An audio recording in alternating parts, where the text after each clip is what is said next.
be comfortable to ask these questions because we are afraid of asking about money. Yes. And that is why people devalue or think less of the value of the work that they do. So if I'm able to share here or inbox me, we will send you a quote of how much we charge and ask yourself from that, how much can you charge? You can even come to us. We will consult for you. We will assist you with that. And then we will say, okay, fine, this is how much this person is worth, right?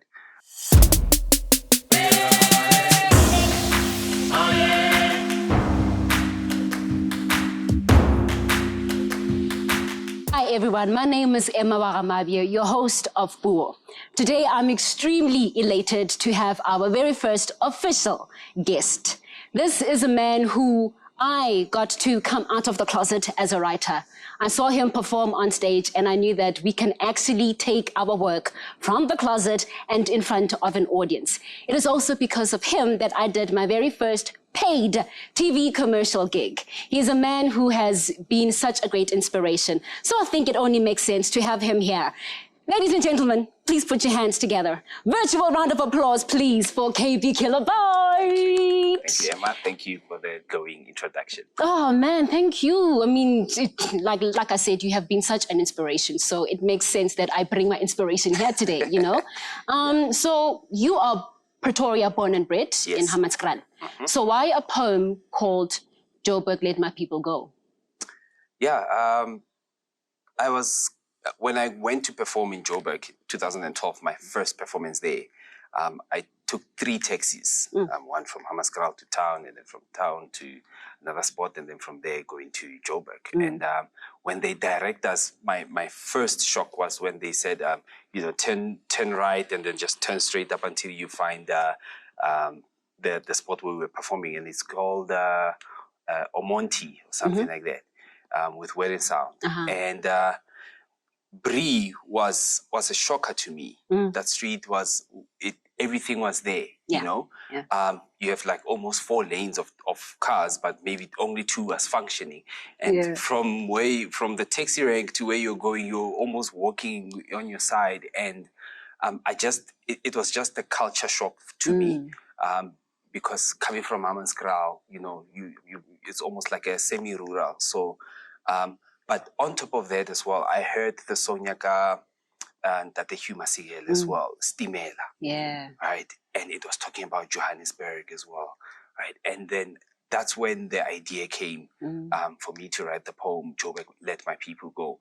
And then the concept itself came from the story of Moses. When he went to the Pharaoh and said, let my people go, because he was sent to actually release the Hebrews, the Israelites, from Egypt, and I saw that as something that I could write that really says that there is a cultural and maybe a social impact that is happening there that I can relay in a different way. How much do you think has changed from the time that you wrote about it to present Joburg? Not much. I think that is why I actually chose to do this poem today, because it's never been showcased in this way before. And as one of my first poems actually that I've written, having slammed it a lot of times and won a lot of slams with it, I saw the impact that it had on the people then. And if I could share it with more people now, I'd be happy. But yeah, I don't think a lot has changed. I think it has evolved, right, in the way people need it now. At first, people were going for work. They were looking for better opportunities. They were looking for for better acting opportunities or music or whatever. I think it's the same thing that is happening now. Still people are still flocking into Johannesburg for the same thing. Right? Whether then it was mostly South Africans and now it's mostly the international community, I still feel that people still see Johannesburg as the city of gold. So, yeah, I don't think it has changed much. In moving from Pretoria to now a Joburg poetry scene, back in the day, it was one of those things that if you think that you really are the ish, leave Pretoria, go to Joburg. Do you think that that is still the case, that if you want to make a name for yourself or bring your work to the people, you have to move from Pretoria and take it to Joburg? No, I don't think so. I think now that we have social media and media as a whole, everyone can exist from wherever they are, and Nice. you know, whether you're in Limpopo or Hammanskraal, wherever, I think you actually have the space to actually do something, shoot it, put it online, and let people appreciate you from wherever you are. You don't need to go to Johannesburg to actually achieve that now. And I think COVID really showed us that, hey? Yeah. I think it really did. So there are some political elements in that piece. Have you ever presented this in front of any politicians, perhaps? And no. No, before you come up with the follow-up question, no, I've never. Hopefully, I hope one of them has seen it. But I think I know what you're talking about when I said, well, our leaders and their pockets grow fat. I think even that is a plague that has not changed. Yes. It's been 10 years now, so meaning this year it's my poem's 10th year anniversary. Actually, yeah. Yeah, and we're still. I listen to a lot of talk radio, and nothing has changed. Exactly. There was theft during COVID. You know, people were taking money through during COVID, so people were making themselves fatter and richer. You know, so I don't think anything has changed. My poem hurts because nothing has changed.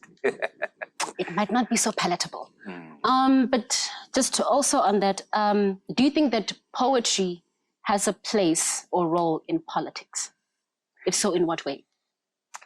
Yes, I think poetry, it does have a place in politics. I think that the way our leaders used to speak before, passionately about our freedom, you know, and I'm not just talking South African, I'm talking your Malcolm X's, your Marcus Garvey's, and, you know, everyone, Steve Biko, Mandela, Thabo Mbeki, you know, Thabo Mbeki's I'm an African, is a perfect example that poetry can exist in spaces that we think it was actually, from my perspective, it was expelled instead of embraced or that culture was let go of, you know. And poetry, it used to give people hope. The people that spoke best were the people that people would follow, you know. And again, Malcolm X, Steve Biko, Mandela, you know, Thabo Mbeki, they had that. The way they spoke was how people received them. Obama as well did the same thing, you know. The way he spoke was the way people received him. And so I think that poetry does have a space in politics, but not just to embellish words. Yeah, don't just do it to sprinkle some spice on top of it, but evoke people's emotions and actually show exactly what is going on, but artistically. We're not saying everyone is artistic, but at least, you know, I think that it can have a place in how people speak, and maybe call us poets, and we can actually, you know, take the ideas that you have and turn them into something that we can express artistically. Yes. Yeah. They must call us. Must call us. Yes. Don't try it. Don't try it at home. No, don't try it at Parliament. We'll Actually, do it. But on that, so you mentioned how poetry is to other people. What is poetry to KB Kilobyte? Ooh, yeah. Because I like trying out things, and I think I got it from, you know, my love of science, because then you want to explore and you want to test out things. When I started it, I was like, okay, I can sing opera, and I taught myself how to. This is something that I like here. Let me try to write this, you know. And for me, it was more entertainment than a personal thing. It was because I was an entertainer in poetry. I mean, in opera singing for ever since I was like 12 years old, you know, not revealing my age. Yeah, so I wanted something else, and I found poetry as very intriguing to me. It spoke to me, really. It called me, you know. So I don't think I chose it, but I think it chose me, and I just wanted to. Firstly, I couldn't rap as well. Okay. But I wanted to, because it was just too fast. I couldn't do it. But I wanted something that is more, you know, expressive and very calm and what are you saying type of thing. You know, so I went into poetry. Love that. Your calling will always call you. Yeah. The name Kilobyte. So over the years, we've had so many people have their stage names, and then along the way, as they progress, they drop off their name and use their ID actual names, you know. Yeah. What has made you, well, firstly, how did Kilobyte come about? Yeah. And what has made you stick with it all these years? Surprise was his name. There was a friend of mine, his name was Surprise, or still is. And he was an IT student at Takis. And because everyone knew me as KB, he said, hey man, KB stands for Kilobyte. Do you know that? Okay. You know, and he started, everywhere he saw me, he would just call out my name, Kilobyte. You know, so there's nothing extravagant about the name. It was a name that was given to me by someone, and everybody then started calling me Kilobyte. You know, next thing I see a video on Facebook and YouTube, someone is saying KB Kilobyte. Yeah. You know, so I adopted it because it sounded like a cool name. Okay. You know, I used to perform with my head faced at the back. Yeah, I still remember. Yes. Yeah, so it even the image was looking like I looked like a kilobyte. You know, so yeah, I decided it's a cool name. Let me own it. Let me take it. A friend of mine, Metamorphosis. Yeah. He says it's kilobyte. To bite is to bite, right? So he would say, and kilo is actually, you can also make it weight. So he says, I'm the weight that devours. So Trust Metamorphosis. Yeah. Trust. So I thought, let me just take it. I think it's a cool name, and I just ran with it. Also, you need an identity when there is Kabelo, you know, from TKZ, you know. So I thought, let me just take this and run with it. And you've been running with it too, like you've done so many travels. Yeah. You were, I just think early in the days when there were poets traveling, I was just like, people can fly through poetry. I mean, literally for me, really, really, really, poetry has given me wings. Where was your first international flight doing poetry? Ooh, it was Mauritius. Oof. Yeah. Through poetry. Yeah, it was Mauritius. We know Mauritius for holidays, bro, but all right. Yeah, it was Mauritius. It was Mauritius, 2009. And it was for a big company as well. Am I allowed to say the name here? It was for a big company, and a management consulting company, massive in South Africa. And the lady, I think, saw me on Facebook, actually. Oh, wow. And then she called me up to ask me if if I do this professionally, and I said yes. She said, send the CV. I sent the CV, and that's how the event happened. And they asked me to come perform there. It was a corporate year-end function that I did. Oh, nice. Yeah. And how many countries have you been to since then? Mauritius. Yes. Madagascar. Yeah. Namibia, Botswana, Zimbabwe, Limpopo. Or wrong. That is all I have to say on that one.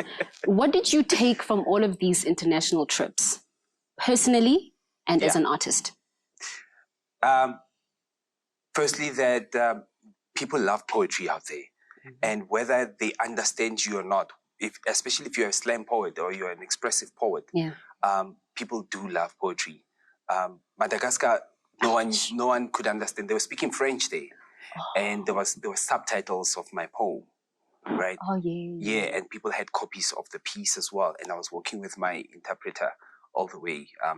Then I did the piece, but when I got off stage, everyone was like, "Wow, what you wrote there," and us reading it in French, we still feel the emotion and the because you're expressing it as well. We can see exactly, what you can do and what you've done with this piece. So for me, Madagascar was one of my favorite because of that I broke a language barrier with performance. Namibia is almost the same as South Africa. So, but I also appreciate the fact that we have a massive poetry community out there. So it's my big takeaway that everywhere you go in South Africa, in Africa or the world, as a poet and you want to perform there, you will receive a home and you will receive good reception from the people that appreciate poetry. What was the other question? No, that's it. I'm actually quite surprised to hear Madagascar. I have never heard of anybody perform in Madagascar. You're like, what were you doing there? But that is just absolutely awesome. On taking things to the world, you have also done some really incredible things with the poetry. You have won so many competitions. I think that there was a time where I swore if you were entering a competition, it was a given. KB is going to win it. And one of the really cool ones, in 2013, you won the Blackberry Kuli Chana Mentorship program that was there. How was that like? Ooh, that was cool. That was cool. It was, I don't like freestyling, but that day the competition was so tough that I had to freestyle. And, you know, Kuli appreciated that. I met him, I think, once or twice afterwards as well. But it was a humbling experience as well to be almost one of the few poets that were competing there. And you had musicians and you had hip-hop artists and, you know, and I think I was one of the 2 poets that performed that day. And Kuli was like, I like that. You know, as a judge, I think he was with a guy called Spectacular. So I remember I did a line, I said, she's spectacular, Chana. That won me. That won me that competition. But it was an amazing experience as well to have met, you know, one of the greatest Motswako artists, you know, that has lived and still exists now. So Would you take on mentorship yourself? Like if some young upcoming poet was to say, KB, please mentor me. I would. Not a lot. As you know, I have a lot of professions as well. And with each and every one of them, I would actually, I have 2 now that I'm mentoring in engineering and one that I'm training to be part of my company, my landscaping company. So I would like to almost like raise a child, you know, mentor in that way. A lot, I would have to leave my job and maybe when I've made the bucks. But I would love to mentor someone and see them actually grow to that level. People have called me a mentor before. I don't think I have done enough for them to call me a mentor. But they say just by me coming to perform for them or giving them advice when they've written and I've said, okay, I don't like this, I like that. To them, that was mentorship. But to me, it wasn't. A mentor really has to be there from the beginning till the end. Were you mentored at all on your poetry journey? Apart from, you know, this Blackberry Kuli Chana mentorship? No. Also because my writing didn't come from watching a lot of poetry, but listening to a lot of hip hop. So I was mentored by hip hop. Eminem, Tupac. You must know. Those were the guys that I used to listen to from tape to USB to CD. You know, even now I still listen to them. So, When moving away from your poetry spaces, and you were saying that, like, I loved actually when you're saying that, you know, the person who asked you, can you come to Mauritius and do that piece? you know, I was like, do you do this professionally? I'm like, this person is still a student. Like, what do you mean, you know? Do you think that there is a certain mental adjustment or shift that you need to do when you are writing and preparing for corporate spaces or commissioned work? No, I think the client wants the person that they saw when you were doing just your normal stuff. And you shouldn't change for the client. They will not like it. You will feel out of place yourself. You will feel like you're not in your own skin. You know, the client wants what they saw there. And what they saw there was the brilliance of someone that was being themselves. So they'll give you a concept which actually makes your job very easier. But do not change the character of your work and what you do. Whatever performance I've done now is exactly what my clients get in the corporate space as well. It's just they get it in a different way. I put a band in there, you know, I have a partner that I perform with, I have a vocalist, vocalists, you know, but it's still the same thing. Be yourself when you get into the corporate space and perform for them. What have been just 1 or 2 invaluable lessons that you actually got from being in those spaces? Because for me, I really feel like they are so different from like your slams and your jam or chill sessions, you know, because this is just like, for me, this is like, oh my gosh, I'm doing corporate. But what are some of the invaluable lessons that you learned from being in those spaces?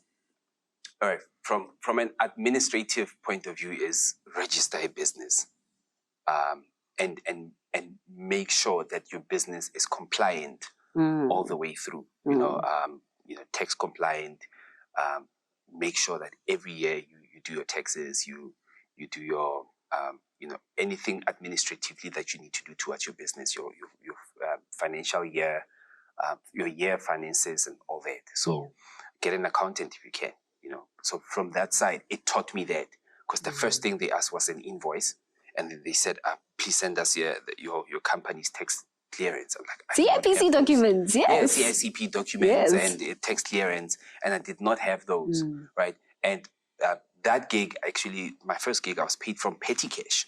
There was something that was done, and then I was paid from petty cash. And it means, actually, I could have earned more if I legitimized my business and gave them the right documents, said, send us your BEE certificate or sworn affidavit. Didn't have that. So I think administratively and business-wise, that's what the corporate space taught me, to legitimize myself as a brand, and it forced me to. I didn't even say I have to, because I didn't know that I needed to. But as soon as they asked me for these things, I saw this is an opportunity for me to, In terms of poetry itself, it taught me how to diversify my work as well. That not all poetry is slam poetry. Not all poetry is written poetry. We need to offer the layman the chance to enjoy this work without feeling like they're hearing thine, they, thou, shalt, in the universe, the galaxy will return to the underground. Such words they do not understand. But give them simple poetry for them to enjoy as well, without you not being yourself, but saying that poetry belongs to everyone. And if we want the poetry, actually, now coming back to your earlier question, if you want poetry to relate to everyone, don't make it too deep, especially in politics. Make it in a way that it is relatable to people. Anyone that's sitting there watching and listening to this thing is able to enjoy it. So I also took that and put it in the corporate space. You have done that so well for like so many years. So, of course, there are people who have been devouring your work.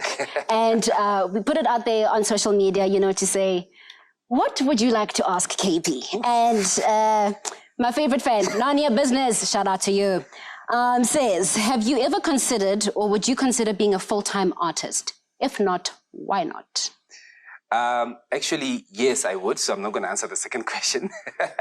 We've had a chat about it, my business partner, Donald, and myself, that should the business go exactly where we want it to go, and it becomes one that you look at your salary now and you say, okay, the business can sustain this for at least a year or two. One of us has to, absolutely, we actually have to write a contract with it. One of us has to leave or resign and come work for the company full time. So we have that plan in place. There are a couple of steps that we are trying now that will actually, in a year or so, if things go well, hoping one of us will actually, or we get someone to run it. But we wanted, one of the directors to actually run the company and run the poetry. So for me, that question, I know it's asking about, would you leave this for the artistry and the poetry? But for me, it's I would say it's for the poetry business. Yes. That I would leave my professional work for that, the business itself, but not the art. Because that will limit what I can do with it. You can go into ads. We write ads all the time. In my other company, you can write books. You can edit books. So there's a lot of things that you can do with it. And with the way that we've evolved poetry now and the art, if you take all that package and put it into a business and package it well, you can become an ad company or an agency or a poetry company. Nice. There's a lot that you can do with it. And you just have to, yes, I will leave my job. Yes, you would. I think that just actually blends so well into the question that I would have asked, is that, is there money in poetry? How can we make ourselves financially buoyant? Because I can tell you straight up, for me, is that being a full-time poet would not work. I think we saw with COVID how we were just on our own. And so to make money out of that. So clearly you feel that, that diversification is actually that essential. How else can people, do you feel, make money out of this art? and I'm taking you back again. Legitimize yourself as a brand, as a business, right? And know what you're offering as well. Do not allow people to call you out to perform for free. Exposure exposure in food and drinks. It's not about that. These days, take your art seriously enough for you to say that I deserve to be paid for this. I'm an artist, but more than an artist, I'm also now an artist who's a business as well. And I'm going to use that word a lot because I need people to understand that you need to legitimize yourself and ground yourself in the fact that if you want to do work with organizations, I'm not even talking corporate anymore, but if you want to do work with organizations, NPO, NGO, government entities, whatever, you have to legitimize yourself. Either you do it yourself or you go through a company or you go through an agent if you feel you're good enough, but start there and do not perform for free. And have a number in mind as well. And be able to walk away from it if a person is not paying you what you're worth, right? Tembega said that you cannot walk into a Lamborghini store and say, hey, Toyota costs way less than this. No. Go to Toyota. What are you doing here? Right? So without arrogance, know your worth. Know that, okay, if you cannot pay me this, I cannot perform this because this is how much I think my work is worth. Nice. Right. So that is the approach that we've taken with our work as well. And I think if people start taking that serious, that is the grounding principles of making money. And then once you've gotten to that step and you've legitimized yourself and said, okay, this is how much I'm going to charge in this summer, and you see it working, then give us a call. And we'll help you out into how to do the other things that we do administratively as well. Can you still remember how much you were paid for your first gig? The one that I flew out of? Yes, I can still remember. Numbers? 25,000. Whoa! First gig. Yes. Okay, all right. I shall not ask where you are now. But what factors do you take into account when pricing yourself? Well, now, and please be comfortable to ask these questions because we are afraid of asking about money. And that is why people devalue or think less of the value of the work that they do. So if I'm able to share here or inbox me, we will send you a quote of how much we charge and ask yourself from that, how much can you charge? You can even come to us. We will consult for you. We will assist you with that. And then we will say, okay, fine, this is how much this person is worth, right? So what was the question? What factors do you take into account in pricing yourself? Yeah, so then there's the creative writing that I price for. I price for the actual performance itself. There's a baseline charge that I have. So between 0 and 30 minutes, you will pay the same amount. And you're not going to say, but you performed 5 minutes. So it's that bracket. You either use it or you don't use it, right? So it's a package. 1 poem or 5 poems, you still have the same. So you have a bargain there, whether you use 1 or 5, but you're still paying the same. So I charge performance. I charge the writing process, the editing process, the approval and the editing process. I charge that. If I have, if you want to own that piece, then the handover price is there as well. If you want to use it only for that event, then I don't charge you, but the IP still stays with me, intellectual property. And if you want to license it as well, then there's some guidelines that we follow of organizations that we're not part of yet, but we are able to say we are guided by this, well, I can say it maybe like your Samros and your Capasos, there's guidelines there of saying if you're going to use this person for this, this is the amount that you can get out of it. So then there's licensing fee as well. When I code for all of that, and I say, this is your menu, choose what you want, right? And then on top of that, I would say, if I bring a guitarist, this much I will charge. Because I have a 9-piece band, then, let me say we, because my partner and myself, then what we would do is we would break it down into each and every band size. Nice. From 8 till 1. 1 would be one poet, and then 8 would be the maximum. And then we have charges for that as well. Then we say, okay, client, this is it, choose. So that's how we've built. I'm so impressed. Like when I consider just like the early years, you know, of like doing this art as a passion, and all I can say is that KB are a businessman. Yeah. A question from Tiza Vera says, where do you start when you combine your flows with a certain instrument? Do you have a punchline dictionary? Because wow. I do have a punchline dictionary. It's called music. Oh, okay. Yeah. Funny enough, I get my inspiration from, well, music, but I would say hip hop really. But yeah, I also, when I write, I'm a rhymer. So what I would do is I would firstly find the words that I would want to use as punchline of the keywords. Yeah.